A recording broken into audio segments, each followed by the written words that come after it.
This is CHSR 97.9 FM here in Fredericton, New Brunswick, Canada. This is Python's Paradise, your film and music show, and this is your host, Greg Gilbert, a.k.a. the Python Hyena. And folks, you know, I have an interesting guest on the phone, and he's kind of tied together through a woman I've always admired, Miss Marilyn Monroe, and I must have, I don't know how many Christmas ornaments that are designed in the likeness of that woman. But I have somebody on the phone who knew her, and he's also done a ton of other film work and has worked in some notable films. But back in those days, unfortunately, if you were a child star, you didn't get credited. Well, we're going to credit him today on this show, Python's Paradise. I welcome Scott Morrow. How do you do, Scott? I'm doing real well, Greg. Nice to meet you. Based on your introduction, I guess that makes me sound pretty old. You're only as old as you feel. That's what my dad always said. My dad went one step further. He said, you're only as old as the woman you feel. Oh. Okay. Well, rest in peace, Dad. He did say that when I was about 17 or 18. Yeah, I was just going to start off by asking you to give some of your background. Sure. Yeah. Well, my background goes back to the 50s and 60s. My older brother, Brad Morrow, started everything out back in, I believe it was 1951. He was about 7 or 8 years old. He had gotten the part to play Little Jake in the epic musical Annie Get Your Gun with Betty Hutton. Okay. And, that was a pretty notable role. You know, a small role, but very notable. And he got discovered that way. He picked up an agent and everything else. And 3 or 4 years later, his younger brother comes along, myself, and when his agent felt that what one brother could do, another could do too. So it was about 1952, 53, I got started doing TV commercials. And the very first thing I did was a one-a-day brand vitamin commercial, okay, followed by Kellogg's Sugar Pops cereal commercial, and then a Coca-Cola commercial. All this took place within that year.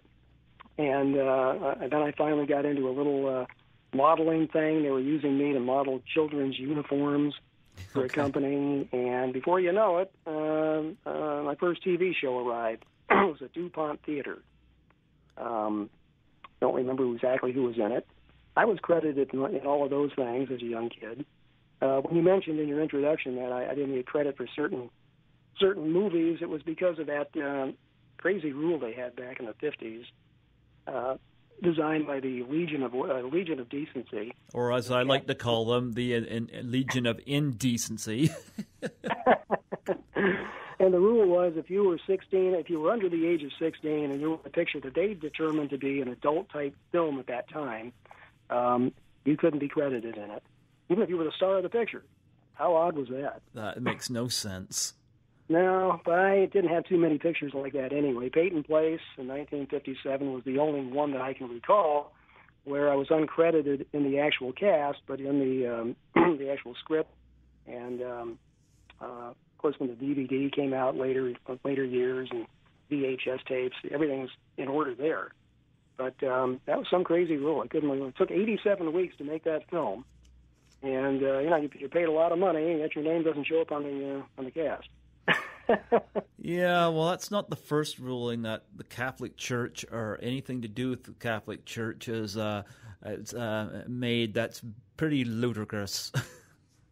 And everybody knows who's seen the film, who likes the film. Some people have seen it many, many times, know very well that I played Joey Cross, which was an integral part of the movie, if anybody's has actually seen it. And there you go. But it was 87 weeks of... it was my first breakthrough film, actually. That film is what set everything off, and from there I got a lot of TV shows, and I think I did every Western ever made in between 1956 and 1961. And worked with all the B actors. There were a lot of B actors in those days who didn't do a lot of major motion pictures, but they were the star of their TV show. We're talking like Roy Rogers, Guy Madison, James Arness, of course, Ward Bond, Dale Robertson, even Clayton Moore, the old Lone Ranger. Okay. So, well, they weren't big movie stars, but everybody knows who they were. Yeah. Well, before we're going to talk about Peyton Place in a minute. I know I was on the phone doing a three-way conversation between myself and yourself and Steve Joyner. First off, I was wondering how you became affiliated with Stephen Joyner. Is it through online social media like myself? Yes, it was. I met Steve about a year and a half ago, maybe 2 years ago, on Facebook, of all things. Mm-hmm. Same here. I don't spent a lot of time on there, but he discovered that we had a few mutual friends in the industry, and he sent me a note one day, and I talked to him. He also lives in California, where I do, and we spoke a couple of times and developed a relationship in that regard. And he comes in handy. He seems to have a lot of connections. And obviously you met him the same way. Well, I live out here in the Atlantic Canada in a little place called New Brunswick. I live in a city called Fredericton. Do you know where that is? I know it's way up there. I've been in Toronto before about 10 years ago, and I know you're even an hour, as far as the crow flies, you're even an hour ahead of them. Yeah, I am. Yeah. Yeah, so you're really way up there. I mean, you're in the frozen tundra there, aren't you? Yeah, well, we still got a little bit of snow on the ground this Easter weekend, but it's I think we're snowstorm free right now. I'll keep knocking on wood there. We had a couple of nasty snowstorms this winter, so I've always wondered what your summers are like. Are your summers pretty pleasant? Oh yeah. Our Julys and Augusts are very, very steamy hot. Really? Oh yeah. Okay. I always have this impression that Americans think we live in igloos. And that's just not true. Well, I think if you live in Alaska, they think that too, but not so. You see, and yeah, I have this image that Alaska is just all snow, but I've never been there. So if you've never actually been to a place, you don't know. Like when I think of Africa, for example, I just think of the native people there with you see what you see in the movies, the spears and the friggin' facial mask and all the animals, and you don't realize, this is what's portrayed, of course, on television, but in reality, yeah. So well, somebody called me just the other day, ironically, from Toronto, and he said he was from somewhere in the south, I guess Florida, and he said, I can't handle this anymore. Today is 7 degrees. And I said, 7 degrees in Toronto, this was like on Tuesday. I looked at my own paper, that gives the weather everywhere in North America, and it said 62 during the day and 39 at night. I don't know where he got the 7, but he said it was 7 degrees. Okay. I said, okay, well, I live in California, and if you want to go to the mountains, it'll be below zero up there, and then you come down the hill, and it's 80 degrees. So, yeah, that's the way it works. I guess. Now, talking to you and Steve, of course, a movie came up that I really, really like called Some Like It Hot, which I think is one of the greatest comedies ever made, starring, of course, Jack Lemmon and Tony Curtis in drag. You have Joey Brown with that famous, brilliant last line, one of the best ever. And, of course, you have Marilyn Monroe. And I even got a little Christmas ornament of Marilyn Monroe in that black outfit with the tassos and the little what was it, ukulele or whatever that she had, and yeah. I got a lot of little ornaments of Marilyn Monroe home, and she unfortunately left us 10 years before I was born. But before we talk Some Like It Hot, I know you had a connection with Marilyn, and I have to ask, what was she like, and what was she like to interact with? Well, she was quite unique. Marilyn and I was under contract. Yeah, Marilyn was quite the personality. Yes, she was. And the way we met was kind of unique. I I was under contract at 20th Century Fox Studios between the years of 1955 and 1959, 4 years. The good old days of the contract player. And ironically, she was too, of course, at that time. So in those days, if you were a contract player, you warranted a private dressing room trailer, which they kept on the back lot, and they called it Trailer Row. A lot of the big stars had trailers based on their spelling of their last name.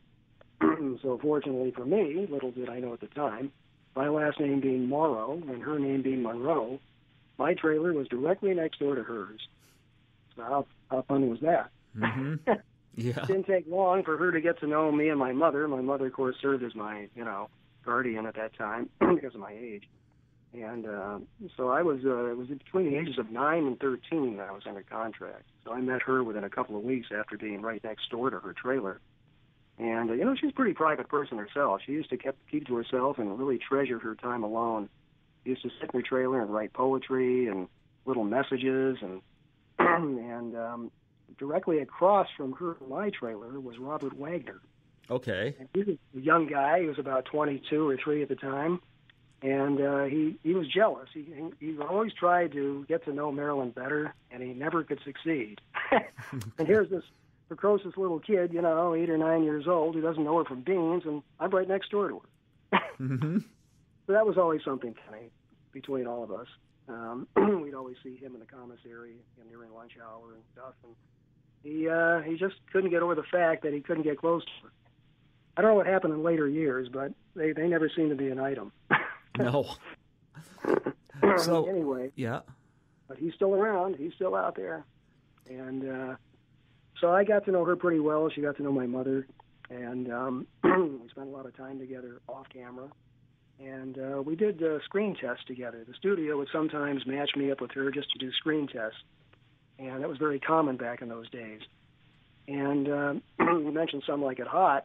The connection there is they started production on that film in 1958, actually. It was March of 1958, even though it was released in 59.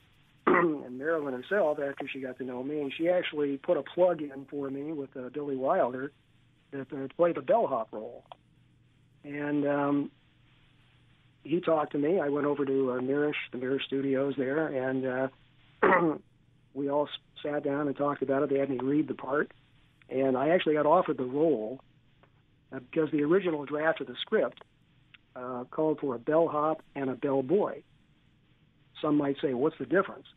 I'm not sure myself, but I guess a bellhop is more like a porter, and a bellboy is the guy that helps people with their luggage and goes up to their room and takes care of whatever they need, that kind of thing.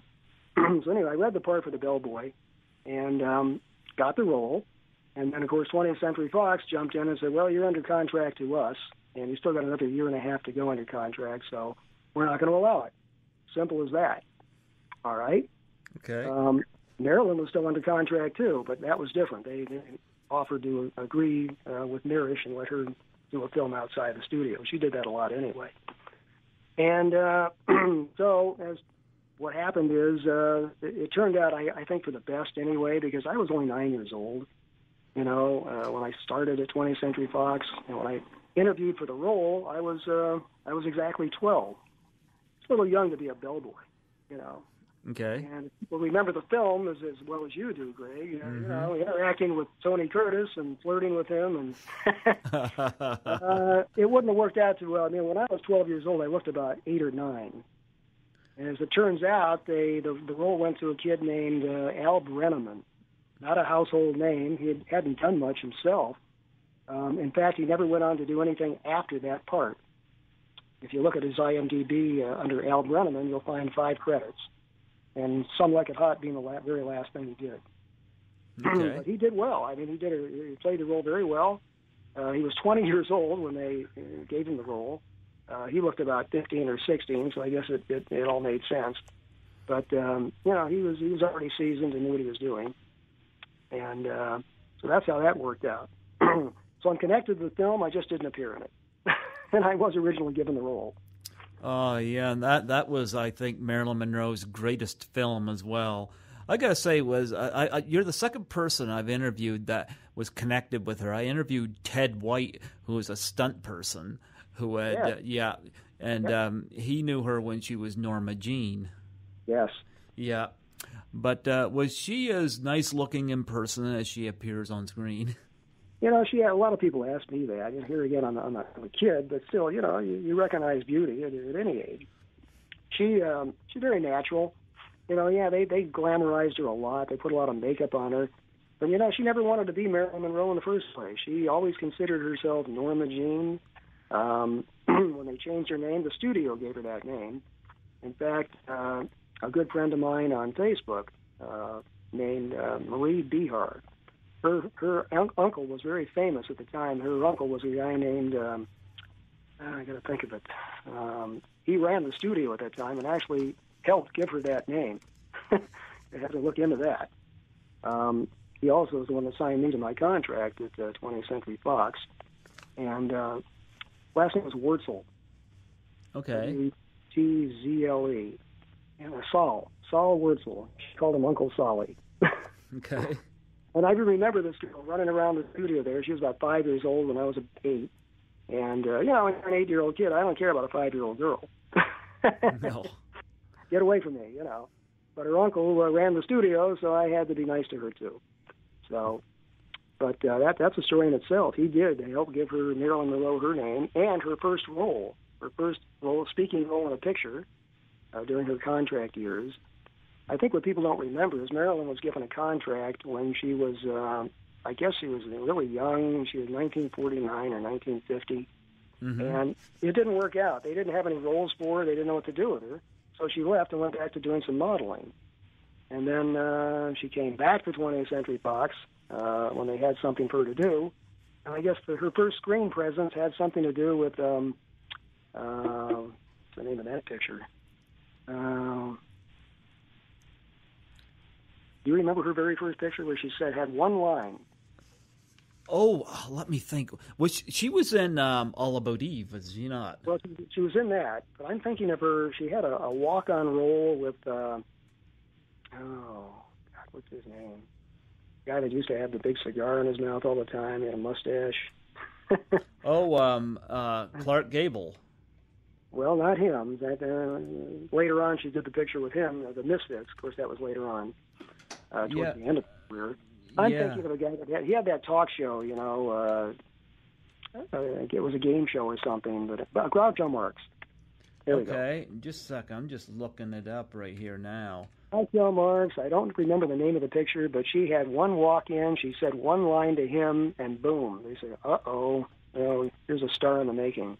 It was her look, it was the way she delivered the line, and just her persona and everything else. And even Groucho Marx, he was flipping that cigar all over the place. He couldn't believe she could deliver a couple of lines like that. Wish I remember the movie, though. But it was very early. It might have been her second walk-on role or something, but it was very early. Okay, Dangerous Years? Could be. Okay. It was actually more of a comedy, though. I don't know if Dangerous Years, I don't know the storyline of that offhand. I'm looking it up here right now. Anything with Groucho Marx that pertained to it would have only been the one time. I don't know if they worked together again, obviously, but they want to just Google Groucho Marx and Marilyn Monroe, and it might mention the one movie they did together. I don't know. Some of these I've never even heard of. Some of these movies. Well, she, too, did a lot of things that didn't even get credited. She spent the first couple of years doing some oddball walk-ons and background work, and she was still Norma Jean at the time, too. Yeah. No, I'm... we'll come back to that. I can even send you something on that. I know I have it listed somewhere, but... Oh, okay, I found it. I found it. Yep. It's actually, I think, a Marx Brothers movie. They're all in it. It's called Love Happy. That's probably it. Yeah. In fact, I'm sure YouTube has the clip anyway. It's memorable, very memorable. Yeah. No, I found it. There you go. There you go. Because I know that would just bug me throughout the rest of the interview. Try to think about what that is. But no. Well, anyway, when they talk people that know me, they say, well, your breakthrough film was obviously Peyton Place. I'd have to say her breakthrough role, or one or two lines, was that movie with Groucho Marx. Mm-hmm. Somebody asked me that because she was just, it set the tone for something to come later. It just did. It was opened up a lot of doors for her. But getting back to her natural beauty, I saw her with makeup, without makeup, coming into the studio without any. She seemed to just look really good all the time to me. But she was glamorized so much by the makeup department and the hair and all this stuff, and always wearing glamorous diamonds and outfits. The real her was more natural beauty. She had a lot of natural beauty. I don't know if she looked as good at 15 or 16. A lot of people see old pictures and they see the natural red hair and a little bump on her nose. She never did have any plastic surgery, but they did remove a little slight bump on her nose. It was more for medical reasons.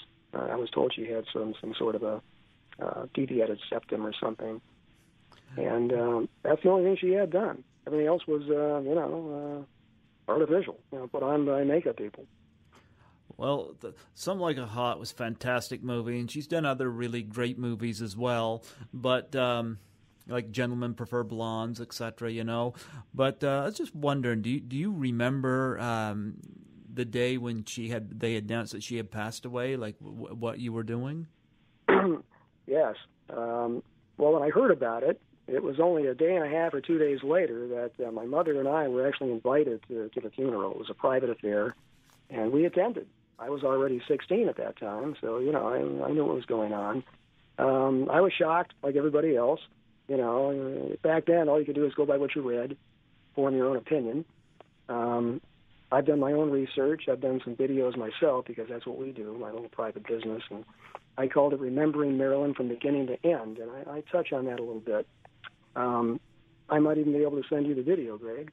Sure. I've got it stored on Vimeo, Vimeo. I keep a lot of private stuff. And my personal opinion, if anybody wants to know, you can call it accidental. I don't think she was murdered per se. I think something just happened accidentally, but there were so many theories in between. They closed the book on it about 15, 20 years ago. The Kennedys always come up, and a variety of other people come up. Marilyn was very popular, believe it or not, with the mafia, the mob. They liked her. Mm-hmm. She'd go to these parties and she'd hang out with Frank Sinatra and those types of people. And she wasn't connected to anybody like that, but still, she attended a lot of functions, and they liked her a lot. And I don't know if the mob had anything to do with this. One of those theories came up, too, years and years ago. And how many books have been written since she passed away? Hundreds and hundreds of books. Everybody's trying to make a buck on their theory. Yeah. And I just personally think that, she had no reason to be really seriously depressed. She was pretty much on her own. She had her own production company. She just bought her first house in Westwood. I've seen it many times. She'd only lived there 6 months. She had just furnished the place. She had a maid. She had some projects in the works. There was other studios who were interested in working with her. If somebody's going to take their own life, why do it then? Yeah, exactly. So, but if it did involve, they found a lot of narcotics in her stomach and all that. It was freshly taken, supposedly. She really had a lot of trouble sleeping. Even when I knew her as a young kid, she was always taking naps. They had to take breaks from productions many times so she could get some rest. Mm-hmm. She was, she suffered from severe sleep disorders. Okay. And different doctors gave her different kinds of sleeping aids, and probably just too many. They found several different bottles on her nightstand in her house. She'd been under doctor care for many years because of sleep disorders. And so that ties into it a little bit, but she, to this day, somebody could probably, I'm sure there'll be other books coming out even as we speak now about what they think. Yeah. There's always somebody who said, I got new evidence about this, that, or the other. Yeah. And I think they just need to leave it alone. Yeah. happened 55 years ago. Mm-hmm. In 2012, they had the 50th anniversary of Marilyn's passing. And that's memorable to me because I was asked to show up at 20th Century Fox and the Westwood Memorial Park and do a speech right in the memorial area there, right in the chapel. And people came from all over the world, actually. They spent a lot of money. They had it was a 2-week event.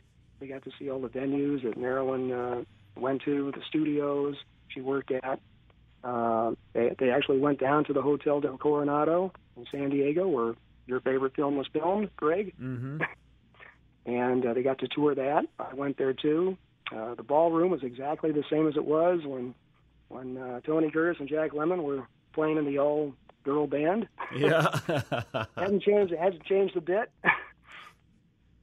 I still remember one of the lines I had to read when I was reading for that part was, if you recall, the doughboy ran up to Tony Curtis, or actually Jack Lemmon, with some flowers, a bouquet of flowers from Joey Brown. Yep. And the line was, I just look at Jack Lemmon and say, these are from old Satchel Mouth, something like that. And he says it pans over to Joey Brown. He's got that wide grin. Nobody had a grin like he did. Nope. How he did it, I'll never know. But it's funny. Joey Brown, I met him a couple of times in the commissary. He was actually a very kind of really a smart, brilliant type guy. If you spoke to him. Yeah. And he didn't, nothing like the character roles he played in movies. But he was actually, he could talk to you like he's a lawyer or an accountant.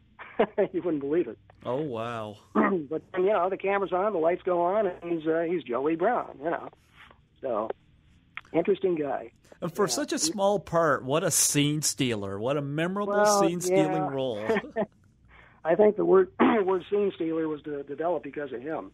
Yeah.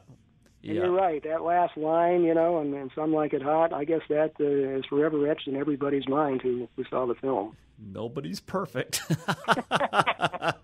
and saying something like that at that particular time, I mean, you could say that today and it'd make more sense, but then, yeah, wow, and of course Jack Lemmon's expression was priceless. priceless too. Yeah, I love that film. It's sad that Marilyn is gone. I always saw her as, I never really examined much into her death, I just appreciated her films and that sunny disposition she always seemed to flash, but I think she did her best stuff in Some Like It Hot, some of the lines she was given and that enthusiastic and that just comic flair gusto in which she would express herself. I loved it. Yeah. But you One of a kind. One of a kind is right. But you were mentioning Peyton Place, and of course you got that was a film with Lana Turner, another one.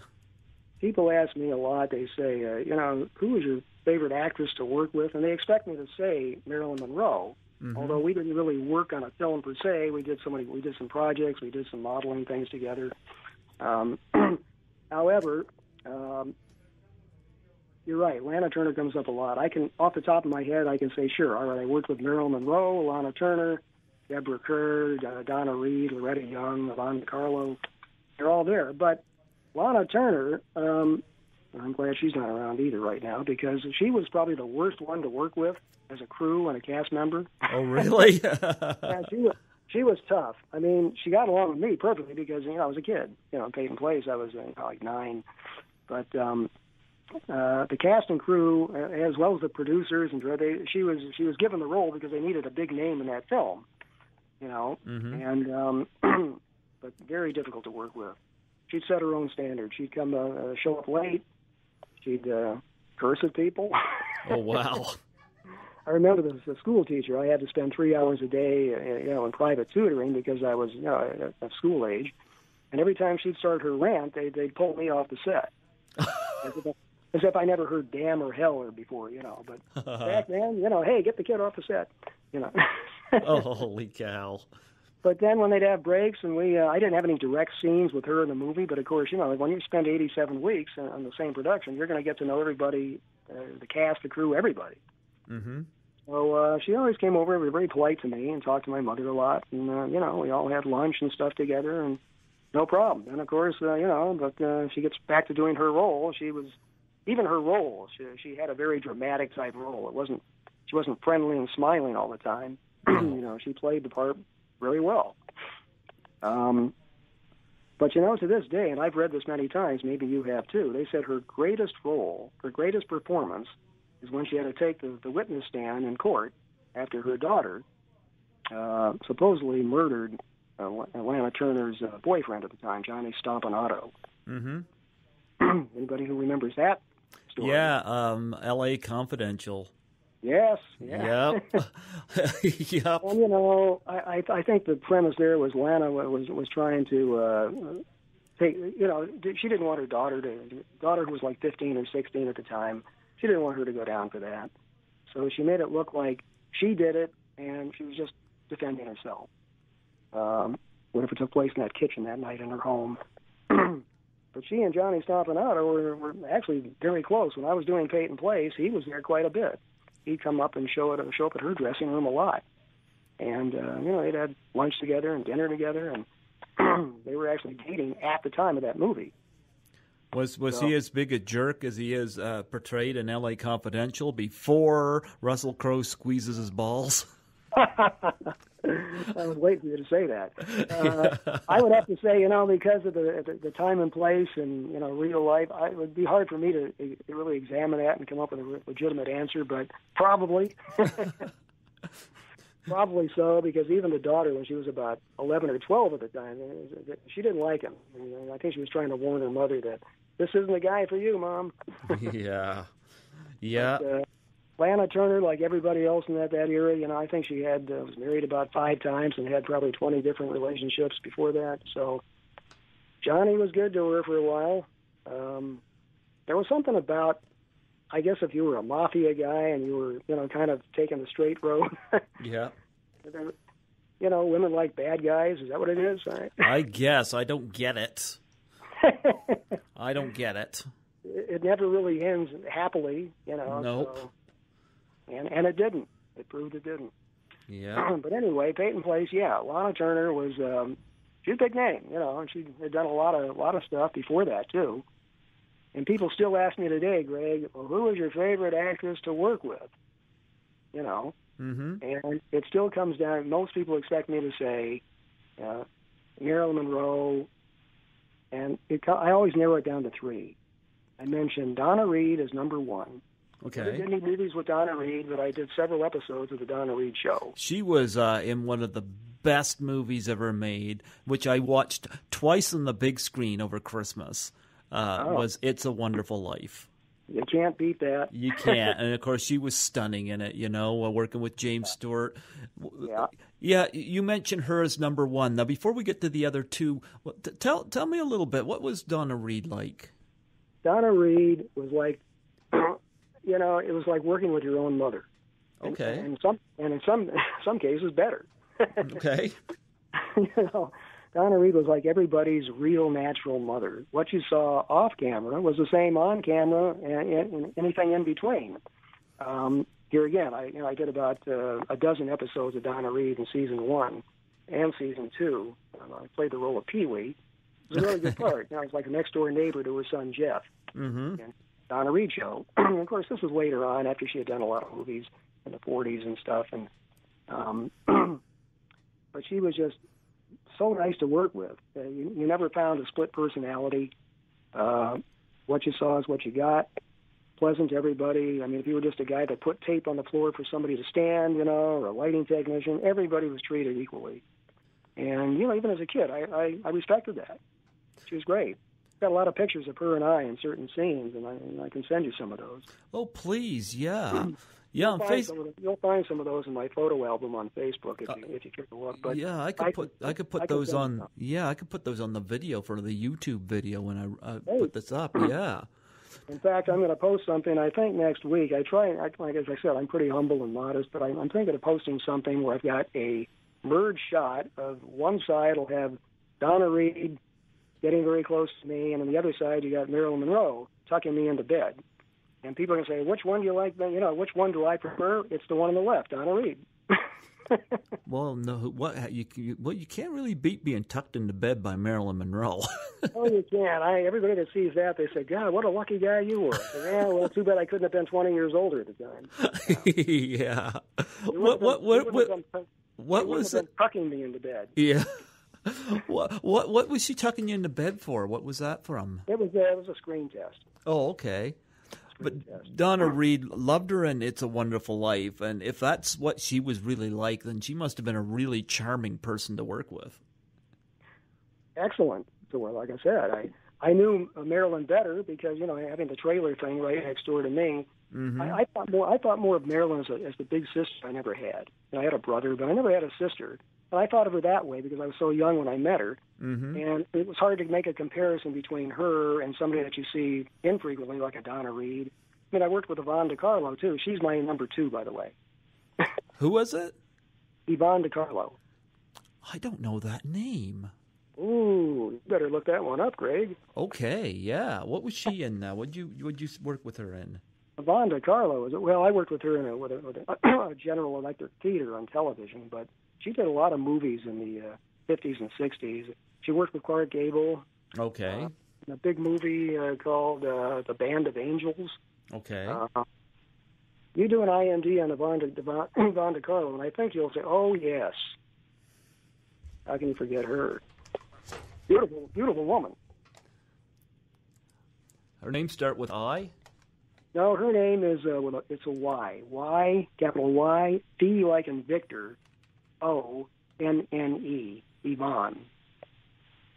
And what was her last name? Well, it's got a little, it's got Yvonne, you'll have D-E, capital D, small e, and then Carlo, C-A-R-L-O. Yvonne DiCarlo. Okay. I'm going to look her up right here. You're going to come up with something and you'll say, oh, God. Oh yeah, I'm looking at her. Boy, she was a nice-looking woman. Yeah, you had quite a career too. But I've never heard of her, man. That's something. Well, you're spending too much time in Canada, Greg. I guess. Oh, gee, it says here that she was born in Canada. She was. Oh, my goodness. And she died in 2007. She's a fellow countrywoman. Holy cow, why did I not know who she is? Well, you were thinking too much of Marilyn Monroe, obviously. Oh, there's a nice publicity photo from her from, Lily Munster. Oh, my goodness, she was in that. Well, in her later years, I thought that was a mistake for her to do that. She was so glamorous in the movie she appeared in, then suddenly she's Lily Munster in The Munsters. Okay. Last thing she did, actually. That series was pretty popular. Yeah, she worked right up into even into the 90s. Okay, well, I've learned a little something today. Yeah, she lasted longer than Marilyn, for obvious reasons. And people here again, I mentioned her as number 2 only because she was pretty close to Donna as far as what you saw is what you got. Mm-hmm. She was considered a big star in her own right, but she treated everybody very, very extremely, equal. Mm-hmm. Who was your third? Excuse me? Who was your third? Oh, the third is Marilyn. Oh, third is Marilyn. Yeah. The other 2 didn't tuck you into bed, though. No, they didn't. Well, we're going to get to that. If somebody said today, well, who would you rather spend the afternoon with? All right, it's Marilyn. But as far as just somebody, if you had to spend 2 weeks in a cabin somewhere, and you got all the bad elements, who'd probably be the nicest to accept it? Probably be Donna Reed. Wow, okay. That's the comparison. No, sure, you can't discount Marilyn for anything. She's number 1 in most categories. Mm-hmm. We talk about actors and actresses. In my TV career, I did about 70 television shows and maybe a dozen or so movies. But I worked with a lot of B actresses that you're probably familiar with, and a lot of people may not be. But they were really good in their own right. They just didn't get the big movie roles, but their names were very notable. Mm-hmm. Off the top of my head, names like Faye Spain, Beverly Garland. You probably heard of her. Oh, I've heard of Beverly Garland, yep. Marie Windsor. Okay. Sherry Jackson, Marta Kristen, Shelley Faber, from Donna Reed, of course. How would I not meet her? Diane McBain, Carol Lindley. They all did a lot of work. They just didn't get the notoriety of the Lana Turners or the Marilyns or the Donna Reeds or Loretta Youngs. I was going to ask you, tell us a little bit about your role in Peyton Place with Lana Turner. We didn't cover that. Yeah, well, as Joey Cross, I played the brother of Selena Cross, one of the characters, and she was pretty much the premise of the whole storyline. She supposedly murdered our stepfather. Okay. And I helped her cover it up. I'm supposed to be like 8 years old, and Selena, my sister, was played by Hope Lang. Was supposed to be 19 or 20 at the time. And her best friend was another newcomer. They were all contract players at 20th Century Fox. Her name was Diane Varsi. Okay. And that's why Lana Turner was probably given the role. The one big name in the cast, even though it was an epic picture and it cost a lot of money to make, was Lana Turner. Mm-hmm. I mean, it did have good supporting roles of actors like Arthur Kennedy. He played our stepfather. Mm-hmm. Big, really good actor. Lloyd Nolan played the doctor. Yeah. The small town Peyton Place doctor. Everybody else was a bunch of newcomers. Oh, well, Terry Moore. Terry Moore played the hotshot, high school gal. Yeah. She was 27 playing a 17-year-old, but, that's okay. We forgot to mention Terry Moore. She would probably be in the A-list category, too. She was certainly not a B player, She had a lot of B roles, but Terry Moore, she's more of a standout name. Yeah, there's another... Terry Moore. Yeah. I was going to say, there's another 3 movies on this list I wanted to ask you about. One I did see at the theater about a couple of years ago when they played it in the classic film series, An Affair to Remember. Of course, I was always a big Cary Grant fan. Of course, Deborah Kerr in that. What was your role in this film? Well, there's a story behind that, too. I didn't want to even be in that film. I had just finished Peyton Place, okay. 20th Century Fox, and they were starting to film another movie at the same time right after that called An Affair to Remember. Mm-hmm. So, the role called for about a dozen or so orphan kids who were being taught in a classroom by Deborah Kerr throughout the picture. It was a very small role, and my agent said, he's tried to get me out of that, having to accept that role because they didn't think it was right to be in a picture like that after coming off your breakthrough film in Peyton Place. Mm-hmm. Even though it turned out to be a very good movie, and it was up for Academy Awards. But I was actually just one of the orphan kids, but at least they gave me a singing role. I had a separate solo singing part in the movie. Okay. So I didn't have a character name in it, unlike Peyton Place. And here again, the contract came into rule, and I couldn't turn it down because you're under contract. And today they don't have any contract players. Nobody does anything like that anymore. Studios can't afford to take a big star and say, you're going to do 10 movies for us over the next 5 years, but you can't do anything else. So glad that doesn't exist anymore. But that was a notable film. I mean, the movie itself did very well. Mm-hmm. Speaking of Peyton Place real quick, it was nominated for 13 awards. Yep. 13 Academy Awards, and here again, the Legion of Decency really shot it down, and it badmouthed it a lot. And I think it played heavily on the voters at that point.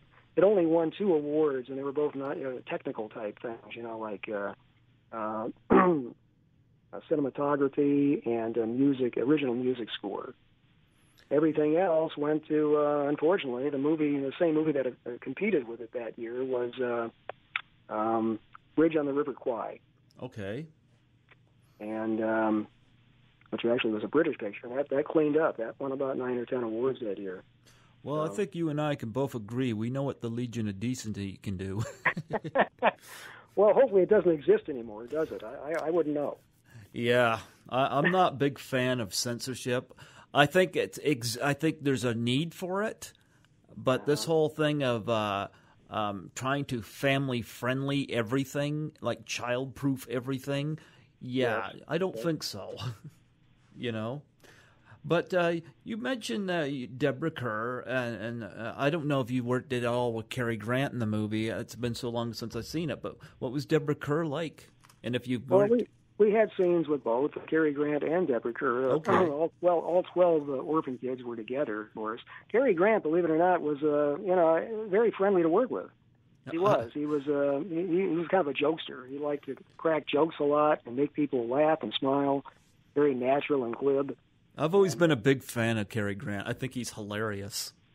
Well, you go back to that era. Here again, we're talking about the real stars of the 50s and 60s, 40s. I don't think you can compare any of them at that time to what we call stars today. Exactly. Agree. Maybe I'm saying that because I'm older, but no, it's true. I mean, we got George Clooney, who tries to be a Cary Grant at times. He's a good actor. Yeah.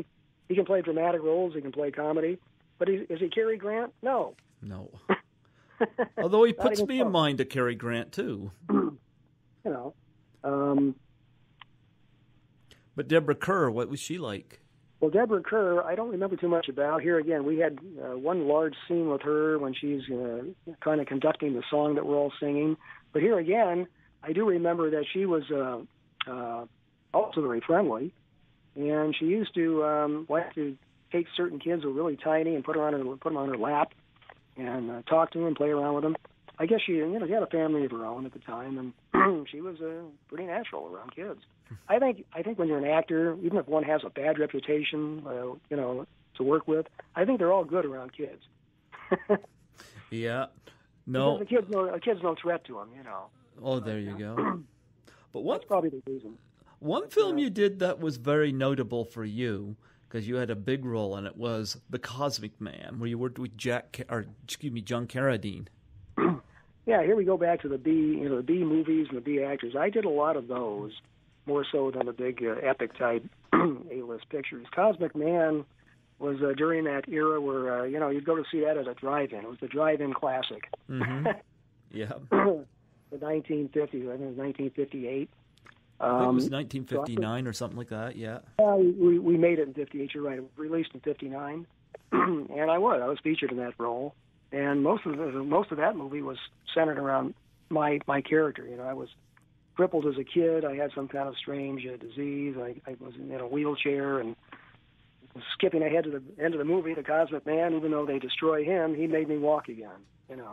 Wow. Yeah. There should have been a Cosmic Man too, because he was like a visitor from another planet, and he could come back. According to the scientist, who at the end of the picture says he'll be back. But yes, John Carradine was kind of a character. I don't remember a lot about him. I had a lot of interactive scenes with him in the movie.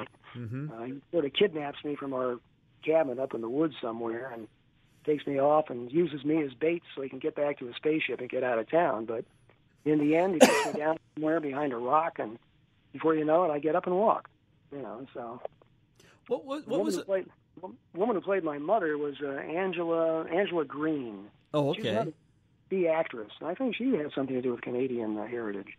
Oh, I was going to mention the three Angelas when you asked about some of the other actresses I worked with on the B level. Okay. There was Angela Green, there was Angela Stevens, and there was Angela Cartwright, who was part of that Danny Thomas show. Angela Cartwright, yeah, she's the sister of Veronica. Yeah. Yeah, Veronica okay. Cartwright and Angela Cartwright. Yeah. Absolutely. Do you remember anybody by the name of, from that era, Phyllis Baxter and Diane Brewster? Those are actresses I don't. No, I don't. They did an awful lot of television. I worked with all of them. Those days, they had two shows called Matinee Theater and Playhouse 90. And those were scary shows to be on because they were live. They were broadcast live. And I had a real dramatic role in Matinee Theater. And, if you missed a line or flubbed a line in something like that, too bad. You just got to cover it up. Yeah. So I fortunately didn't have any problem, but sometimes the person you're working opposite might flub a line and it throws you off. Yes. So, those were the days of, you can't even find those anymore. I'd love to find those because they were really great shows. They were dramatic, 1 hour long. Playhouse 90 was 90 minutes, hence the name Playhouse 90. Mm-hmm. And they were all done on Kinescope, you know, and there's probably copies of them somewhere. I'm sure anything can get into a DVD or a Blu-ray or something, but I haven't been able to find those. I've got a lot of copies of the TV shows I've done and most of the movies, but still looking for about 5 or 6 things I just can't find anywhere. What was what was that? No, go ahead. Okay, I was going to say, when you did Cosmic Man, like where you had a bigger role, what was it a challenge to go from the bit roles that where you were mainly uncredited to doing this role where you were fairly on camera a lot? Yeah. Well, not at all, because most of my TV roles were actually major parts. Okay. So the few movies I did, you're right, some of those were uncredited. Peyton Place was a decent role, even though it was uncredited. So no, not at all. I had already done a lot of television before I did Cosmic Man. And there was another movie that followed right after that. It was even a bigger role called Toughest Gun in Tombstone. Okay. Toughest Gun in Tombstone was sort of a B-Western, but it got really good reviews. It starred George Montgomery. He played my father. And it was one of those typical Tombstone shows, you know, it goes back in history. He was the marshal of the town. I was a son. And you had all those well-known bad guys at the time, you know, Johnny Ringo and yeah. early Brewster and all those other guys. They're all there. And he gets rid of all the bad guys in the end, and I'm kidnapped early in the picture, and I survive. I'm being shot at. I actually get shot in the movie a couple of times, too. Okay. And there's a love interest, you know, between him and one of the women that takes care of me after I'm shot. Her name was Beverly Tyler. She was another B actress, but very, very good and did a lot of work. You look her up, she was beautiful. Beverly Tyler? Yeah. Right there with all the best of them. But so Toughest Gun in Tombstone and Cosmic Man were probably more featured co-starring roles. But there's one other picture too that was actually more down on the religious level. It was filmed as a regular movie, but I believe it was purchased by in later years. If you have my history there, it was called. I think who owned the movie rights to it, but it started out as an MGM. It was released by United Artists. Okay. It's called The Heart is a Rebel. Okay. Yep, I'm looking at that. The Heart is a Rebel was actually, it featured Ethel Waters. And Ethel Waters was a big star and a singer. And I was featured in that movie. I had some sort of an illness, actually life-threatening illness. And I'm trying to think who bought the rights to it. It turned out to be, I have to look it up. Famous religious leader, had his own film company at the time. I think he bought the rights to it. The movie actually showed in certain churches after it was released in films. And it's one of those inspirational films. And it's available, though. I think you can actually purchase that on Amazon. I have copies of it. So it's something to watch. It actually is inspirational, has a message to it, and has a good ending. It's one of those things that actually has a happy ending, even though you don't think it's going to. Yeah. And I also noticed, too, you did a movie called Not as a Stranger, where you worked with Olivia de Havilland. She is still alive, 100 years old, that woman. She was in Gone with the Wind. She worked with Errol Flynn, and you got to work with her, huh? I don't remember much about that. My brother, I believe, was in that, too. But there was a function about 10 years ago, and she appeared, and I saw her. She didn't remember too much about that particular film. I wonder why.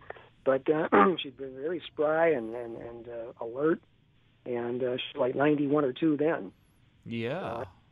Yeah, she's a terrific actress. Yeah, I can't put her in the same grouping of the people I worked with a lot, like the Marilyns and Lanas and Yvonne's. But you can't forget a name like that. No. And, of course, Frank Sinatra and Robert Mitchum was also in that movie as well. Yeah, they were. Yeah. You know what? They were kind of up and coming at the time, too. Yeah. I mean, Frank Sinatra hadn't done many roles in front of a camera, and Robert Mitchum was really good in that film, but he didn't have a big resume at that time yet. And one other film I want to point out that's on your IMDb is The Jolly Genie. Yeah, The Jolly Genie was a pilot for a TV series. We filmed about 8 episodes, but it wasn't picked up by a distributor at the end of the 8th episode, so it never made it onto a network television. They showed the pilot. The pilot turned out to be a 45-minute kiddie matinee movie for children. It's really a unique idea for the time that was made, too. It would have probably been better than made today.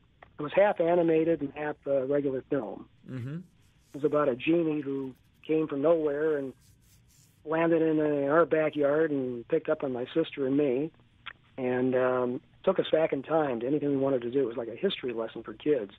We'll go back you didn't choose to be in Some Like It Hot? Well, I chose it. They didn't. When they realized that the studio caused the problem there, stick to the Jolly Genie. The problem is you could do television shows even if you were under contract to a studio, but you couldn't do another movie. Well, you got lots of television down here, like so much television. I was wondering, to narrow it down, what were your top 3 favorite television series to do and why? Well, obviously Donna Reed would have to be in the top 3 because of her. Yeah. And then I had a decent role. I had a recurring role as Pee-wee, so I was in a lot of episodes and good strong parts. Yeah, good role. So Donna Reed would obviously be one of them. I'd have to say Wagon Train because I liked working with Ward Bond. Okay. And I did about a dozen of those. I know IMDb probably shows 3 or 4, but I did at least a dozen of them. Okay, yeah. And he was really good to work with. Tough guy, rough guy on camera, but really, a teddy bear on outside. Okay. Another guy was easy to get along with everybody. He didn't have a problem with anybody. So I liked him. I went by that a lot, My Three Sons was a good show to work on because the other guys that were in that, the regular cast, were friends of mine going through school. Yeah, Stephen Joyner's trying to hook me up with an interview with Stanley Livingston, who was in that. Yeah, he was the youngest brother. He's a little younger than I am, but he was. You need to talk to him. Yeah, he'd be good. He'd be a good sort to talk to. Fortunately, the oldest brother, Don Grady, passed away a few years ago. Yeah. Kind of sad. Oh, Steve gave me his information way back in January and said, contact him after February 20th because that's when he'd be available. And here we are, like almost the 20th of April, and it's been a little tough. But have you been having trouble reaching him, or is he tough to get a hold of? Or? Well, I believe I'm going to reach him. It's just like every time I call out, he's never home. But I'm just kind of going by Steve Joyner on that. And I know Steve said that he agreed to do my show. Just got to get in touch with him and hook that up.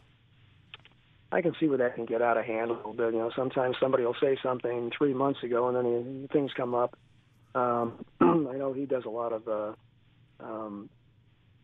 public speaking thing somewhere. He's got a little thing going on his own, little company type. Mm-hmm. So it's hard to say what his time frame's like. I haven't spoken to him in years, but... You mentioned My Three Sons, and that's what popped into my head. Like, Stanley. And I've never watched My Three Sons before, so I've only heard of it when he had brought up Stanley Livingston in the show. But what's interesting about Stephen Joyner is he hasn't necessarily seen the show either. But he's so good at promoting. He's so good at promoting people. That he knows how to put that stuff out there.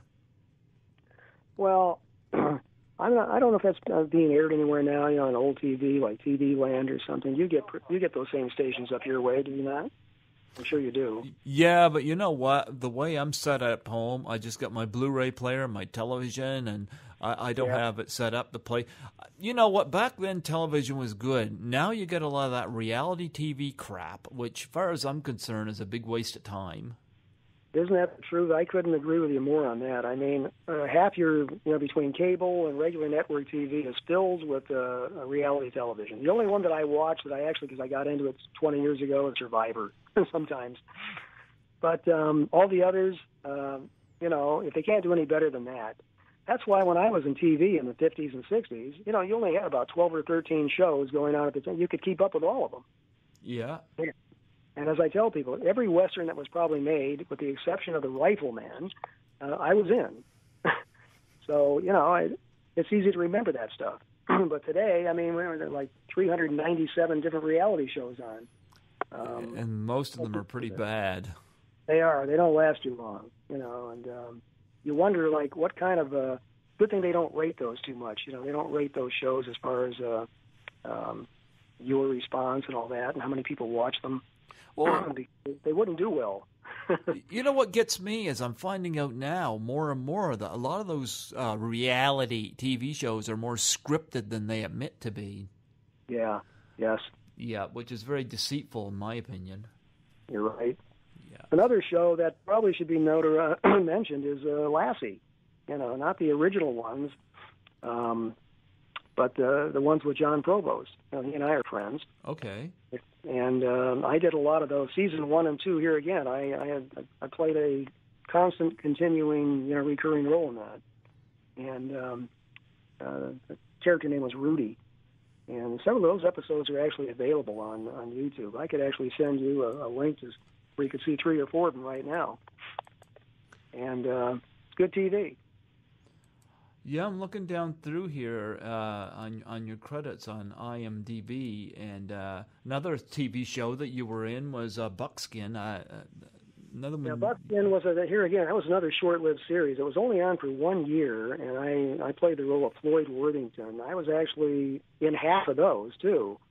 The kid that was featured in that was Tommy Nolan. And Tommy Nolan and I did a lot of work together. He was also in An Affair to Remember. Mm-hmm. And he was in a couple of Wagon Train episodes with me, and we just kind of went through the ranks together. He got out of the industry a little earlier than I did. And last I heard from him, he's running some kind of a company in Michigan or something. Okay. Wants to be left alone. Doesn't want to reminisce about anything from his childhood acting days. And that's fine. Until Steve Joyner got into my life, I didn't either. No, I really didn't. Now you're going to make a comeback, right? Well, some people say I've made more comebacks than a bowling ball, but no comebacks. I do want to ask you though. I know you got a book that you're writing, and I'd love to give you the opportunity to promote your book that you're working on. Would you like to tell us about that? Well, it's not a book that I'm writing per se. It's something. In fact, next Saturday I have to attend some kind of a function here in Los Angeles from some people who are coming out here from Connecticut on the East Coast. And what they want to do is, I passed on many book articles and about my past and the stars I worked with. I guess there's some interest in it only because 99% of everybody I worked with is no longer around. And they came from the days of the golden age of film and TV, so it would be of some interest to some people, maybe older people like us. Yeah. Yep. But so what it is, it's a book. It's in the works. It's actually in the works right now. It doesn't have a working title. There's somebody else writing it. I've been interviewed a few times. They're going to put it all together and compile it. I've done several articles in magazines where a lot of this stuff is available. I've talked about certain actors and actresses, a lot about Marilyn Monroe. That comes up all the time. Every time there's interest in me doing something to discuss who I worked with and my background, you got to know that Marilyn Monroe comes up instantly. Yes. Every time. Mm-hmm. And, I there's just so much I can say. Same things you asked, what was the funeral like, because I know that I attended it. There's a story there in itself. It was a real solemn occasion. There was a lot of people standing in grandstands they set up outside the cemetery where they could see a little bit. But it was a private affair, but there was a couple of hundred people in that chapel, including, old Joe DiMaggio himself. And he pretty much set everything up. He's the one that arranged it, because when she passed away, there was nobody there to claim the body. I don't know if you knew that. I didn't know that, no. They had her sitting in the morgue there for like a week before even Joe DiMaggio came from New York to arrange everything. Why? How could that happen? Yeah. I mean, she still had an agent. She worked with production people. She had her own little company. Why was there that week delay? She died on August 4th, 1962, and it took 9 or 10 days to straighten everything out. I guess. Of course, there was, of course, the big police thing and the autopsy and all that. I don't think anybody would want to see pictures of the autopsy. No. I do have a couple. It was part of my video, but I left them out. Even in that state when they first found she looked pretty natural. She looked good. Yeah. I can tell you that. Yeah. But so many books have been written about that, and a lot of people have misinformation. Though they just feel they can write another book about Marilyn, put a catchy title to it, mm-hmm. and it's gonna make them some money, and then it just fades away. Yeah. You can look that up online. There's so many books written there, and they all pretty much come to the same conclusion. Some don't. Everybody's looking for a name for themselves, using her, going through her. And I don't think it's necessary. I don't want to have to do that. No. But some of the articles that I've been interviewed in, here again, that comes up a lot. I got some links I can send you, Greg, later. Sure. Through an email address, you can read those, and you'll formulate your own opinion. They were impromptu interviews, like what you hear is what you get. No editing. Everything I said was verbatim, word for word, pretty much like what you and I are doing now. Yep. And I think that's the best way to do it. When something's edited, you don't know if the person said it or not. Or not. Yep. So. Yeah, but we'll be able to do a lot of that. We'll be able to share some things with you for your YouTube thing. Yeah. No, I think the thing that gets me is, had Marilyn not passed, just like with Judy Garland, if she hadn't have passed the way she did, she'd probably have been alive during my lifetime, because I was born in 1972, so I know there's few big stars like, your Humphrey Bogarts, Gary Coopers, and your Clark Gables. They were before my time. Right. And, but then there's a lot of old school Hollywood that were alive during my lifetime as well, and Marilyn was just one of these big fixtures. So, I mean, no, I know you probably get tired of talking about it. My apologies, but you can't help but bring it up because it's like so larger than life. Yeah. Well, it is. It's easy for me to talk about her only because I remember her vividly. To me, it was like having an older sister. And something? That's what I really wanted to hear, because I interviewed somebody. My 100th episode on here was a tribute to Lucille Ball. And the guy that I was interviewing knew Lucille Ball. Had interviewed Lucille Ball. I don't dig for dirt. I don't like the tabloids, and I don't want to hear nonsense. So I always like to hear about, what was this person like? It's like I asked you about Donna Reed and various people, because I want to know, like, what was this person was like? What makes them tick, as opposed to something some journalists twist around and for their own purpose, Sure. Yeah. So there's still you talk about Marilyn. She was born in 1926, and there's the guy, the last photographer. I'm a commercial photographer myself by trade now. He's still around. He still lives in the same Hollywood Hills where he took the last pictures of Marilyn, and he took millions of pictures of her before that. I think he was her favorite anyway. His name is George Barris. Okay. And I met him just a couple of years ago again. I mean, he knows who I am, and the guy is sharp, and he's got all those classic pictures that he originally took that you see that appear in books and magazines even today. And he was born the same year as her. He's like 92. I mean, she's going to be 90. Marilyn Monroe will be 90. I guess 91 come this June. Her birthday's in June 5th. Okay. And we were talking a couple of years ago about it, and he said, yeah, he says, wouldn't it be interesting if she was still around? And he's saying the same things you are. Yeah. And takes me out on the back patio where he's got the whole expansive look of the Hollywood Hills and the Hollywood sign in the background. It's changed a little bit as far as the landscape, but that was the same area that he took the last pictures of her about 3 months before she died. And he thinks about things like that. He's sharp as a tack. Do you think he'd be interested to come on this program? I don't know. He doesn't like doing interviews or anything. He's pretty private now, but he talks to me. And I'll talk to him about it. I said, I'm not digging for dirt or anything like that. He knows a lot of things too, because just like a hairdresser, they always say, hey, the person tells their hairdresser everything. Yeah. He has a lot of information, and he tells me a lot of things that he does not share it, and I share things with him. He knew I had a dressing room right next door to her. I saw him visit her many times. Yeah. There was like a 20-year gap there. I was born in 46. They were born in 26. Doesn't matter now.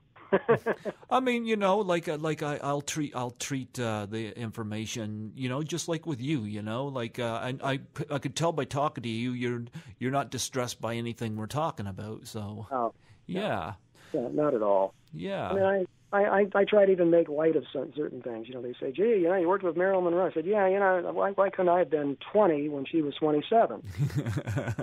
I didn't have to be 9. Yeah. I didn't think of it the same back then, but I know that my mother got a little jealous because Marilyn, there was a Good Humor ice cream truck that would come by on Trailer Row every other day. Mm-hmm. Marilyn wasn't on the set, and we were just in our dressing rooms. The guy always knew to stop by her trailer. Of course, that was a plus for him, too. Yep. He'd stop by her trailer, and she'd always get a certain kind of ice cream cone, a certain kind. And she'd always get 3 of them. She'd get one for me, one for my mother, and one for her. Oh, wow.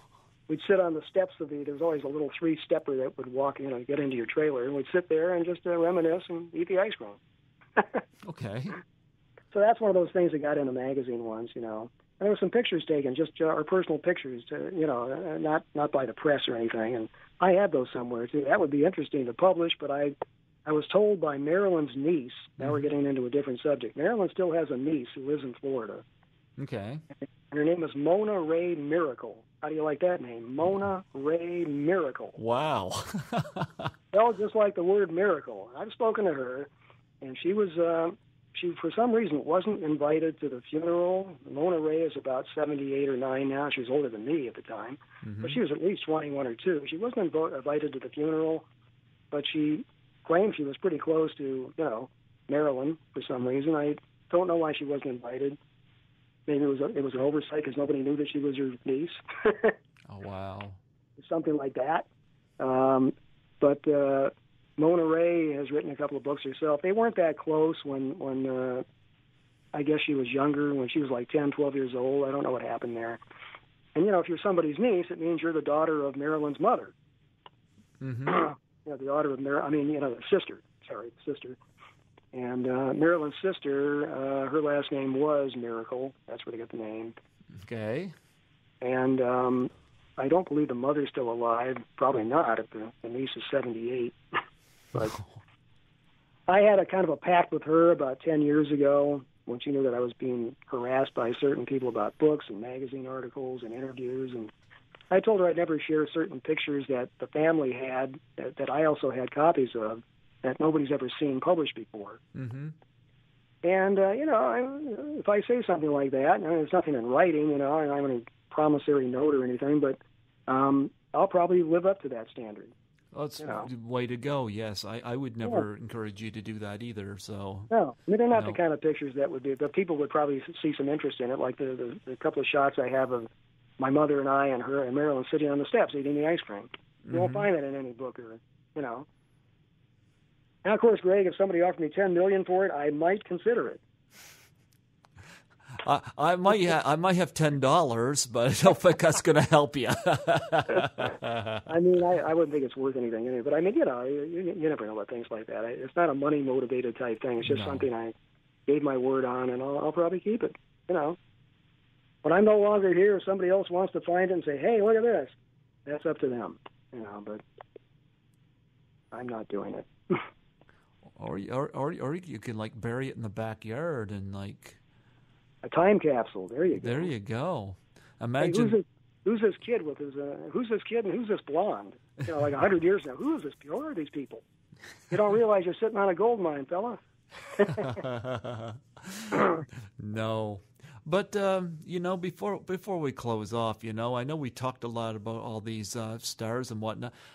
Tell us a little more about yourself. Like, you mentioned you're a photographer. Tell us a little bit about that. We want to hear a little bit about you. Well, I am a commercial photographer now. I have clients that anywhere from high fashion to product photography, billboards, landscape stuff, for architecture. I've been doing that for about 20, 25 years. Yeah. You still there, Greg? Yeah, I'm there. I had a little glitch in the phone there for some reason. Yeah. Anyway, and even on my Facebook page, it talks about, I have a company called Questar Filmworks. Small company, independent type company. And what we do is, when we need calls for it, is we do some local commercials here on the video. Mm-hmm. And we also do our own little short films. They're like 18 to 20 minutes long. I've done a couple about Marilyn. That's what I was telling you about. They're private, but I can send you a link to one or two of them. Sure. And I think you'll like. They're more like a video slideshow, but it's got moving stuff in it too, and it's got some narration and a few facts that maybe you haven't read anywhere else before, being that you're a Marilyn aficionado, as they say. Mm-hmm. So we pretty much do that. After I got my career was kind of short-lived as far as acting. I was from age 4 to about 19, and then when I was at 19, there was still the military draft. It was just about ending, but it was still active. So to avoid spending 2 years in the Army doing nothing, I volunteered for 4 years in the Air Force, U.S. Air Force. Okay. And I was in the Air Force from 1966 to 1970. And even though I volunteered, and of course they made me a photographer, but it turned out to be a combat photographer, and I wound up in Vietnam anyway. Oh, wow. What was that like? That was pretty pathetic.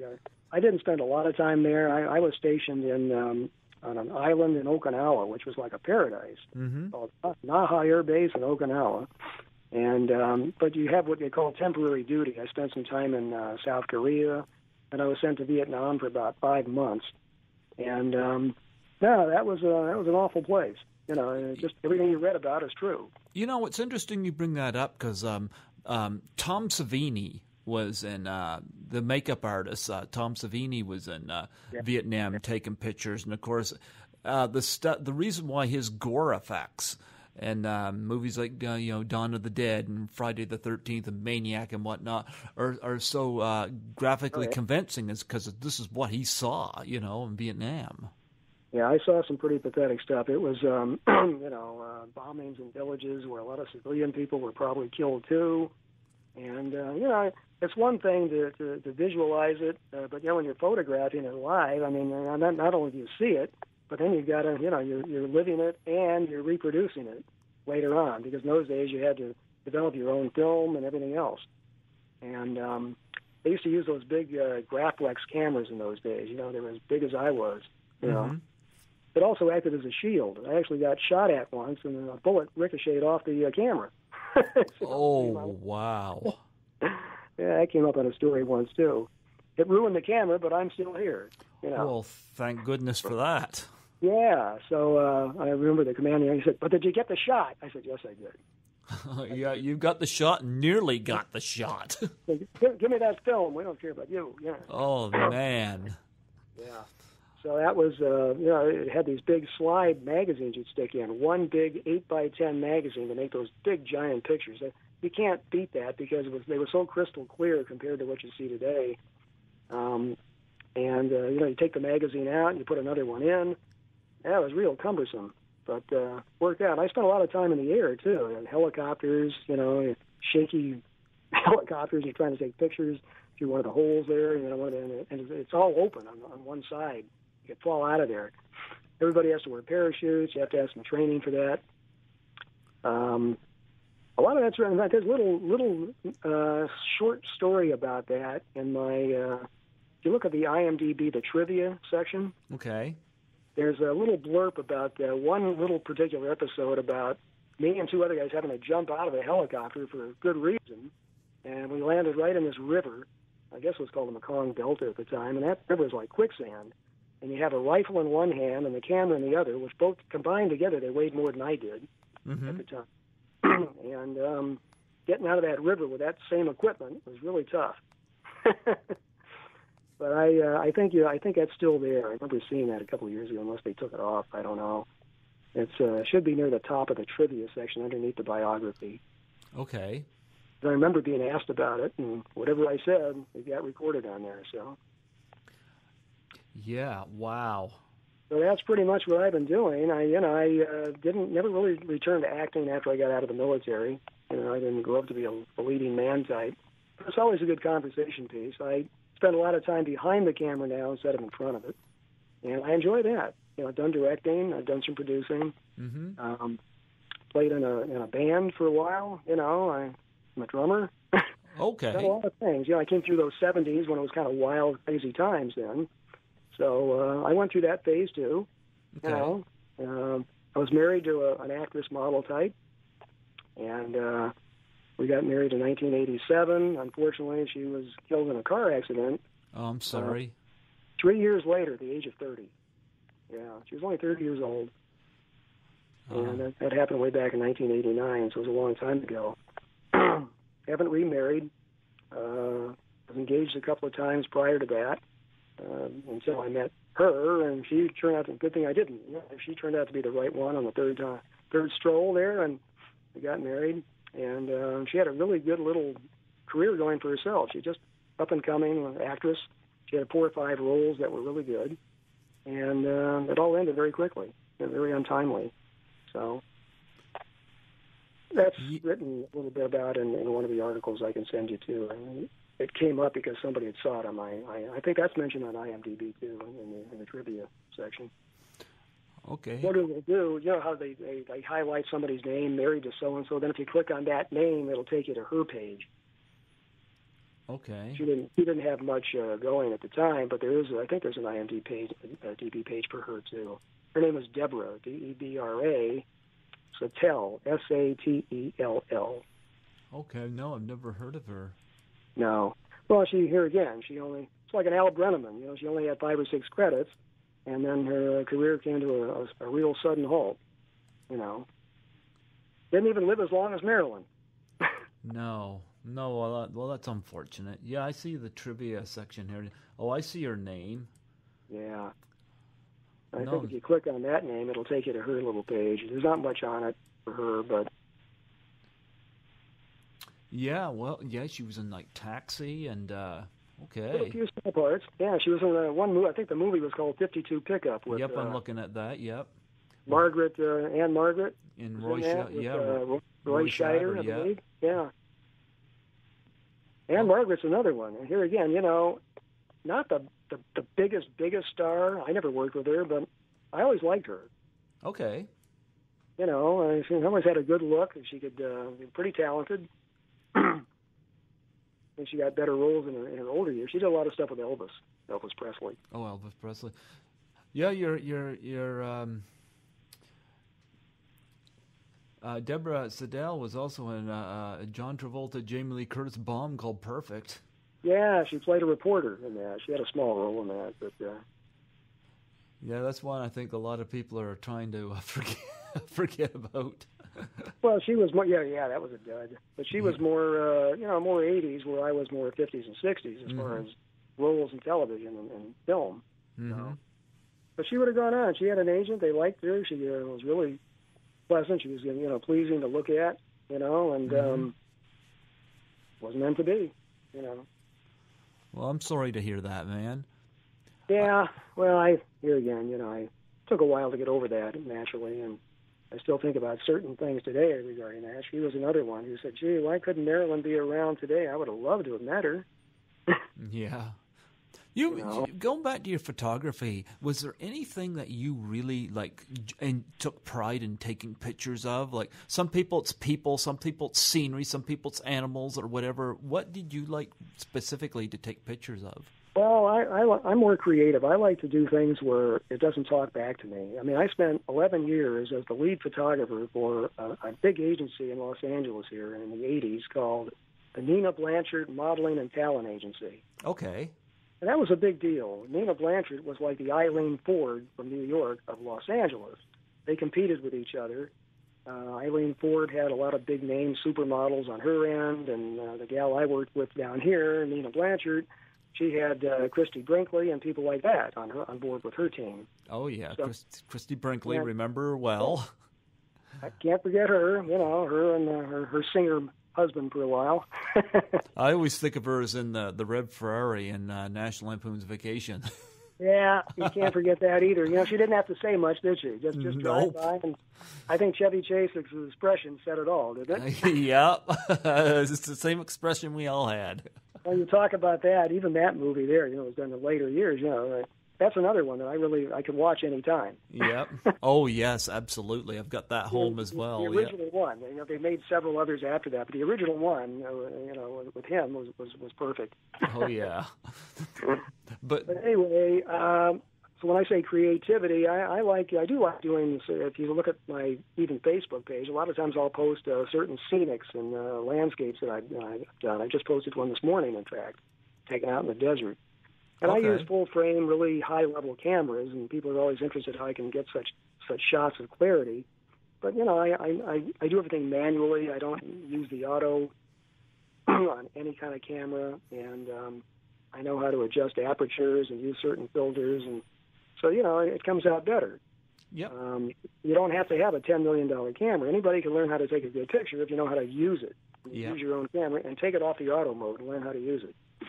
So anyway, that's what I like to do, even though I photograph a lot of pretty women, and fashion and glamour. And well, photographing pretty women has its perks, too. Well, it sure does. Here again, why couldn't I have been Marilyn's head photographer in 1937 or something? Well, back then they had the women. Marilyn Monroe. One of my personal favorites was Grace Kelly. Oh, yeah, sure. Classic features, Yeah. No, but no, you can't. Photographers have a real task on their hand when they get to photograph some of these women.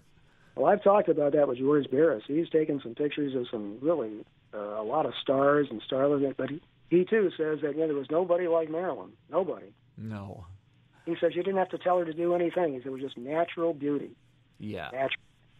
And he was using some old-fashioned cameras back in the day, but he knew how to use them. He's an amazing guy. I really like him. In fact, in a couple of weeks, I'm supposed to see him at a function if he can make it. I told him I'd pick him up if he has no way of getting there. And I actually will talk to him. If he's up to talk to you, he's not real outgoing. I don't know if you're going to drag a lot out of him. But okay. if he's comfortable around you, he'll open up about Marilyn. Yeah, I'm not digging for dirt. It's just casual.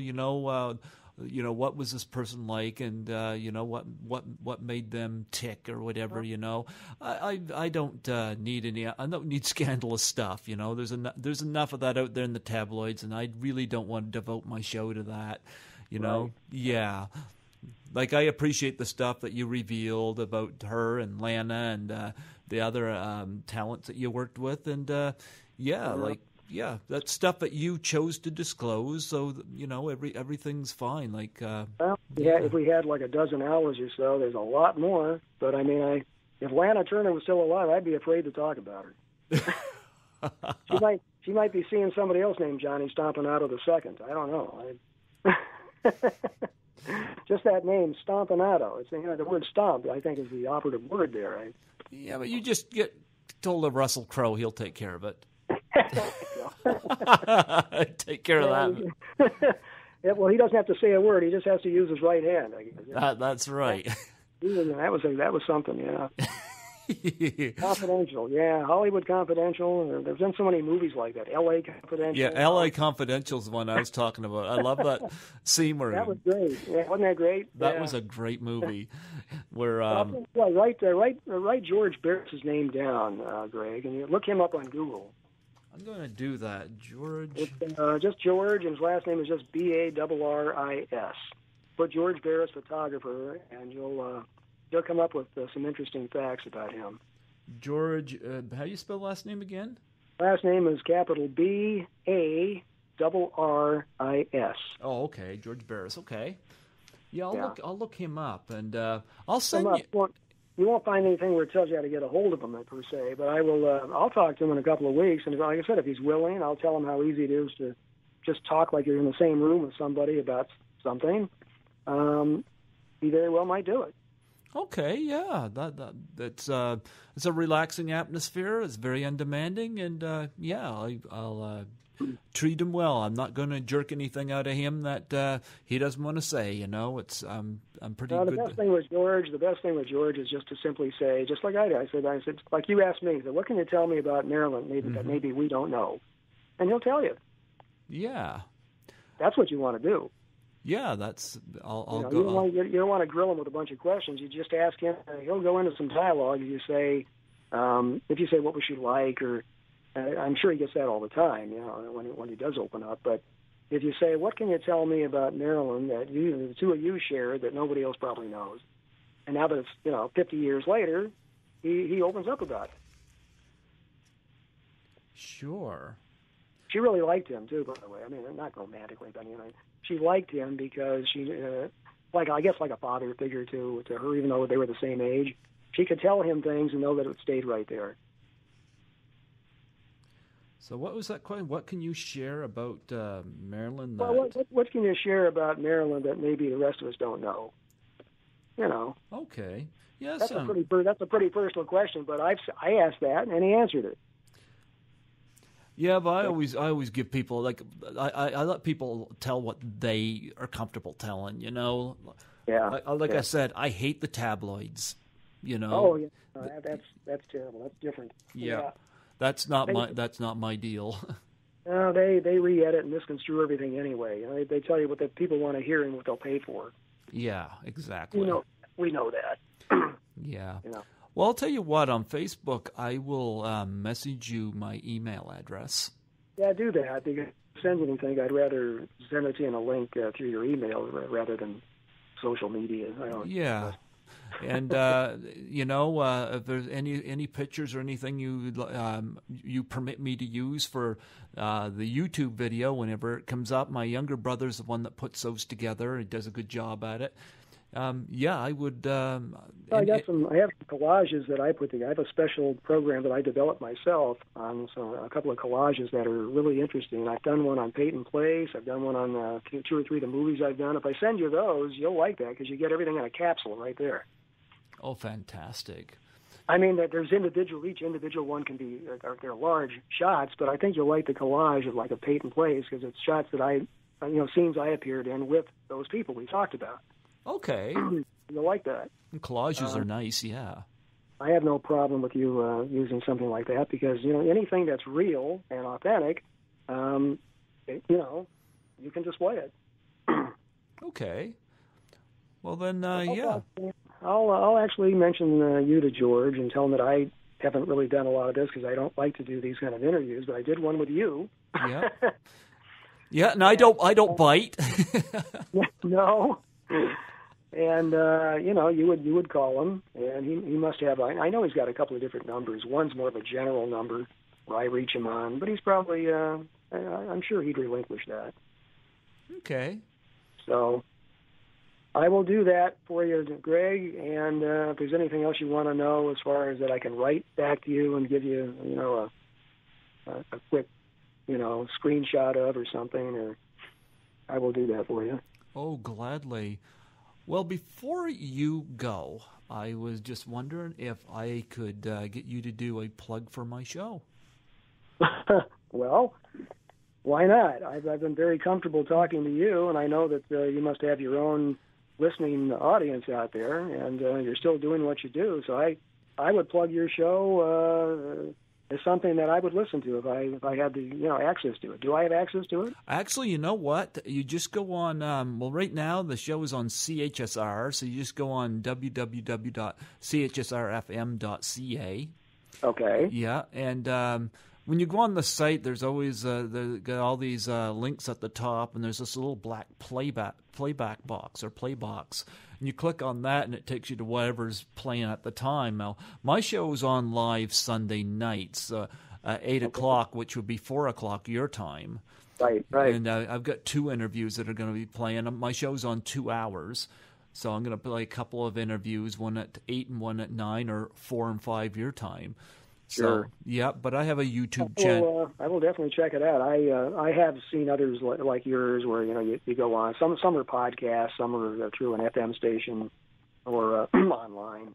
Yeah, mine's podcast as well. Yeah. Yeah, good. I'm familiar with them. There'll be no problem. I'll know how to get onto it. Tomorrow's a good possibility because I'll be around during the day, so maybe I'll check it out, and I'll know that every Sunday you do it about 4:00 my time. Yeah, and I also got like I said, the YouTube channel, and I've got currently over 50 interviews on my YouTube channel. Just look up Python's Paradise is the name of my show. Right. Of course, I'm DJ Python, but you can. But to avoid finding a pet care link, you'll find these ones. If anything, you notice it has my name, Greg Gilbert, as the author, then chances are it's me. Then I'll know. Yeah, just when you look up something even on Facebook, it'll come up with a bunch of other Gilberts, but I know it'll show your little picture to the left, and I know that's the one we're looking at here. Yeah. And my right now my Facebook profile picture is the one that I use for my YouTube. So you'll recognize that, and I've got all kinds of interviews on there, and so yeah, I've had a lot of fun with that. You're my 117th interview since April of 2015. Excuse me. Well, there you go, folks. That ought to be, certainly an indication that Greg Gilbert is worth listening to. He's still on the air. Still on the air, yep, and having a blast with it. So I've been reviewing movies since 1996, and I started at this station in 2005. I didn't start podcasting until 2015, and after that first initial interview, it's like, who else can I talk to? And it's just been a blast. I love doing this. It's if you go back to IMDb, if you want to have some fun with 3 particular movies where it's actually all about me, look up those. You can I think you can even watch a couple online. Look up that Toughest Gun in Tombstone. Okay. That's in 1958. Look up Cosmic Man, of course, we spoke about. Mm-hmm. And the other one, by the way, the clergyman who I was thinking, Billy Graham. Okay.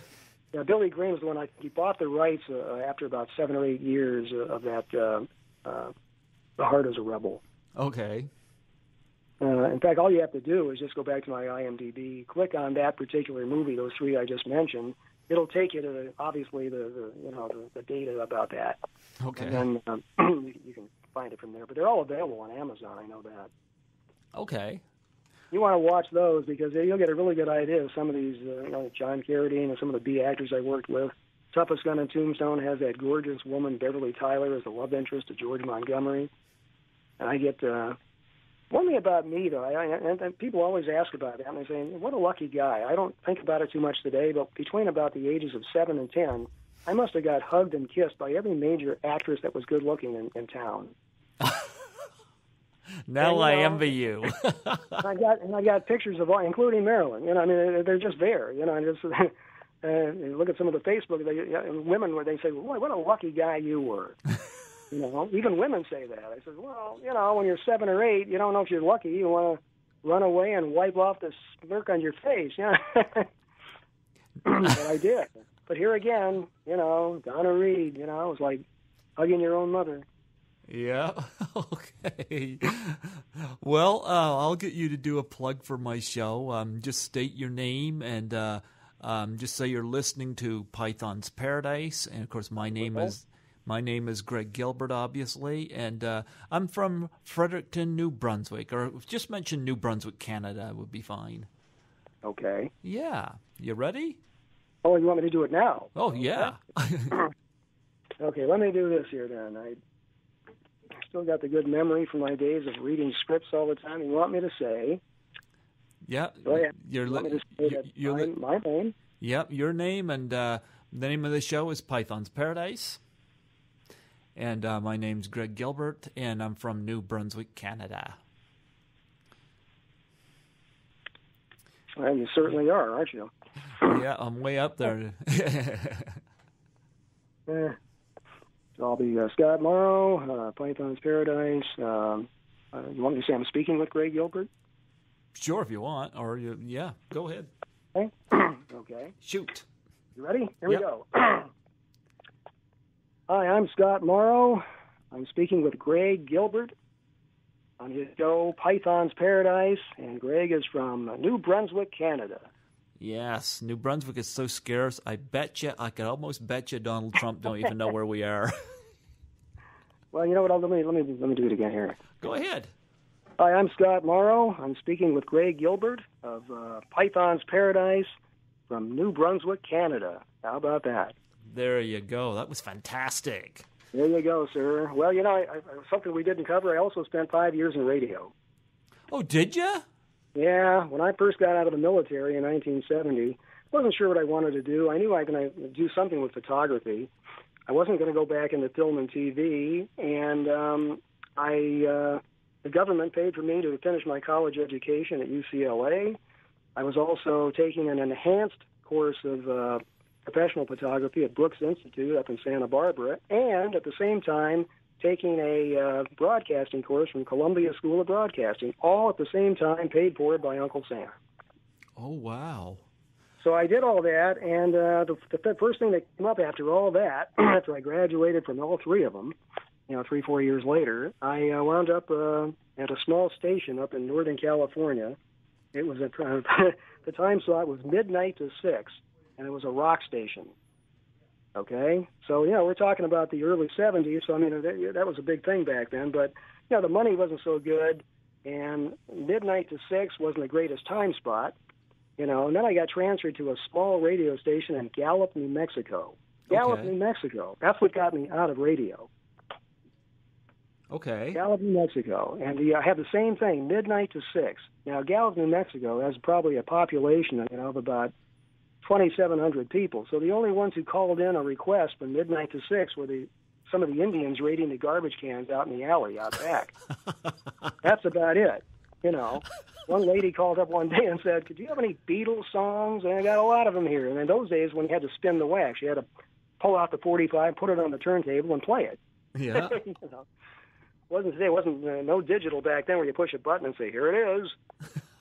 So I had some fun with that. I had to do a lot of on-air advertising for tire companies, and Coca-Cola and stuff like that. That was kind of fun, but the actual job itself, I think I wasted a couple of years doing this. So I got out and wound up with a big position with Nina Blanchard, and everything kind of took off from there. And then I got on my own after she kind of faded out. I started my own thing back in about 1996. What was it like working all night at a radio station, like from 12 to 6? It must have been really quiet. Yeah, I learned how to drink coffee. I was never a coffee drinker until I did that. It was pretty boring, actually. You didn't have a lot to do. Every time a song would finish playing, whether anybody's listening or not, you still had to plug the commercial, So I did that, You want to include some of this in the interview, feel free. Oh, go! I'm still recording. Yeah, absolutely. This is interesting. It's actually hilarious, especially when I'd hear all this racket outside the window. I'd look out there and I'd see these guys, they weren't wearing headdresses, not those kind of Indians, but raiding the garbage cans and making all kinds of racket. There was one security guy that we had in the hallway there that would kind of keep order, but just me and him, I'm in the soundproof booth, and he was out there just doing nothing himself. He'd fall asleep half the time. You wouldn't go out there and fight with the Indians raiding the garbage cans? Yeah. Yeah, but New Mexico itself was kind of fun. I worked 5 days a week, and somebody else had the task of doing the same job when I wasn't there. So, a lot of nice sunsets in New Mexico, But it wasn't for me. I said, I'm a Southern California guy. I was born and raised. So I came back and did something else. But I spent about 3 years, 3.5 years doing broadcast radio. Yeah. Did you ever get devious and mischievous and decide to play a record on high speed or slow speed? Well, sometimes you make a mistake. There were some songs that were actually still on 78 RPM, records. Yeah. I'd have the thing set on, let's say, 45, and it would be just the opposite, real slow. You know, you're playing something on a 78 RPM, and I remember one night I was listening to the radio. This was must have been about 20 years ago now, and I'd never heard this happen before. The song "Maggie May" by Rod Stewart was playing, and the record kept skipping, and the song played for, I'd say, a good 10 or 12 minutes. Sounded like the Chipmunks, or was it slow? It was just the opposite. Oh, right? no, it was regular speed, but it kept skipping. Oh, I see. It kept going over the same... I thought I'd never seen that happen before, and it was just funny listening to the song. But one of the hazards of playing a turntable and a record, you're right, it all depends on the needle. Yeah. Well, I guess Rod Stewart got some extra airplay that day. The owner of the station was actually a kind of a wealthy guy. He owned about 25 stations across the country, but he would say, when he hired me, he said, now, if you have any problem, he said, this little cabinet here has extra needles. You wouldn't hear that today. Got extra phonograph needles. He said, you got some extra records here. You got a cleaning kit. He said, if something goes wrong, won't matter. You only got about 3 people listening tonight anyway. I said, well, if that's your listening audience, how do you stay open? That's a good question. Yeah. He said, you don't need to know that. Nice guy, too. He owned some big stations. He had a couple in New York. He had one in Chicago. What are you doing in New Mexico? I used to ask him. I never got an answer, but he had it. Why didn't he put you in one of the better ones? Well, he wanted to. He said, from here, he says, I got an opening coming up in Seattle. Now, Seattle wouldn't have been so bad, because at least you're on the West Coast. Okay. Or Pacific Coast, I should say. But by that time, when my little gig was up, I said, you know what, I'm heading back to L.A., and it's been nice. It's been fun. It's been an experience. But I think there's something better for me out there. He didn't have a station in L.A. for you? He actually did. He did own KFWB for a while, which is because you wouldn't be familiar with that. And he also had 93 KHJ, which was a big one, and that was a rock station too. But he had some famous DJs already operating out of there. You probably remember guys like, have you ever heard of the real Don Steele? Oh, I liked him. He was in the movie Rock and Roll High School as Screaming Steve Stevens. Yeah. Yeah, he had his own way of opening the show. And this is the real Don Steele. Did you ever meet him? I did. He's the guy that started that. He said, a little old lady from Pasadena. Oh, what was Don Steele like? He was a interesting guy, a rail thin guy. He had long hair. Those wild glasses he'd wear, but a nice guy. He was probably half drug addict too, but he'd come to work that way and put on a good show. And of course, if you listen to Gremlins, of course, his voice is all through it as Rockin' Ricky. Yeah. But there was a Don Steele, and the other guy that was the other big name was Robert W. Morgan. And then eventually Howard Stern. And let's not forget Charlie Tuna. Charlie Tuna, that was his name. Yeah, they all went through that 93 KHJ, and it was AM rock station. But, wow. Those guys owned that station at the time, so I came back and got into my photography and started doing filming documentaries and stuff like that, and got a lot of gigs out of that. And Nina Blanchard came calling. It was probably a mistake, but I wound up 11 years there. I did meet my wife through that because she applied there, and they turned her down because she wasn't tall enough. You had to be like 5'9" minimum to do anything with her. Okay. I said, Nina, you got to do something.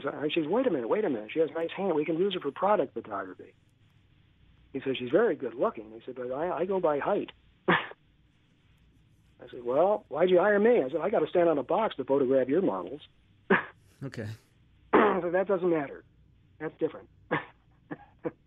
So there you go, Greg. Wow. That little extra tidbit, that was really entertaining. I'm glad you added that in there. I enjoyed that. And, of course, Don Steele, I didn't know you knew him. Yeah, I got to know. He didn't live very long either. Jeez. Yeah, he died in 1995. I actually looked that up years ago. Yeah, he wasn't that old, though.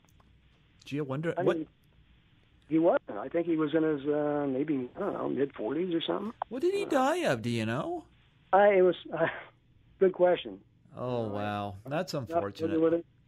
Not familiar with that one. I mean, I didn't do a lot of research on that. I don't know if it was natural causes or not, but the others that I mentioned are still around. Charlie Tuna's around. Robert W. Morgan. They're all certainly not in the radio anymore, but they're kicking out there. You know. Howard Stern's still kicking. He's still kicking. Hey, he owns the market. You know, this Sirius Radio is. Jesus, he's the one that started Sirius Radio. Yeah, I have a lot of respect for Howard. I can't do a radio interview like him, you know. But well, you know what? He gets away asking anything, and he does it in such a nonchalant way. I guess that's why he gets away with it. I mean, you remember him in his early days. He was just a killer on the radio. I mean, people would tune in just to hear what he's going to say next. Yeah. You know. And the kind of questions he'd ask. You get a lot of feedback. You get a lot of flack from people. But hey, he's successful. He makes a lot of money. His name is well known. Wasn't for him, people wouldn't be able to have Sirius Radio in their cars. Exactly. Well, you know, that's what you look at, the end result. You know, interesting guy. I wish I could meet him. I've never met him. But he's been on talk shows, millions of talk shows in L.A., and I see him on TV a lot. But he'd be an interesting guy to sit down with and chat about things other than radio. Oh yeah. Very interesting. You know? Yeah. Anyway, Greg, you're breaking up a little bit, and I got to kind of get ready and get out of here anyway. But it's been a pleasure talking to you, and send me your email address, and I'll send you some things gradually, over the next week or so, and you might be able to use them somewhere, and you got my permission to do that. I thank you so much. Scott Morrow, it was great to talk to you and chat about your career and the various people that you've worked with and the various women that gave you hugs and kisses that we're all envious of you for. Well, and you got tucked in by Marilyn Monroe. And hugged and kissed by Donna Reed and Von DeCarlo, and hugged me a lot, and all the others too. I've got it all on record here, but I don't talk about that very much. But other people seem to find that fascinating. I find that fascinating. A lot of guys I deal with on even Facebook who are personally saying, "Why? How could that have happened?" I said, "Where was I when this was happening?" I said, "Well, you were in diapers. That's why." I often said one of the scenes that gives me goosebumps is in that movie Rear Window by Alfred Hitchcock, where you got James Stewart as asleep and in the shadows coming over him, and that gorgeous Grace Kelly just coming in close and kisses him awake, and I'm like, that's the way to wake up. Isn't that something? I just saw that about 2 weeks ago. I love that film. Yeah, great film. And interesting you brought that up, because that's exactly how it happened, and it makes you think. It's talk about scene stealers without dialogue. There you go. Yeah. Steve, it's been a pleasure. I'm glad we got to do this today. Interesting experience. It brought out some things that I hadn't talked about in years. And if we had 10 more hours, I'm sure I could surprise you with a few more other tidbits. But we don't. Well, you never know. I might next year, this time, might ask you on again.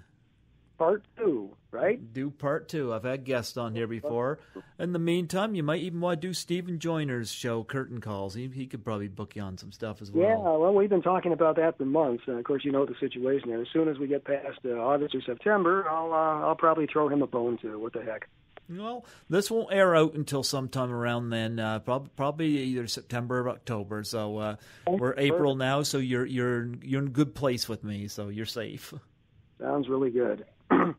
Well, Greg, I hope you have a good weekend, the rest of it. And way up there in New Brunswick, Canada. Yes.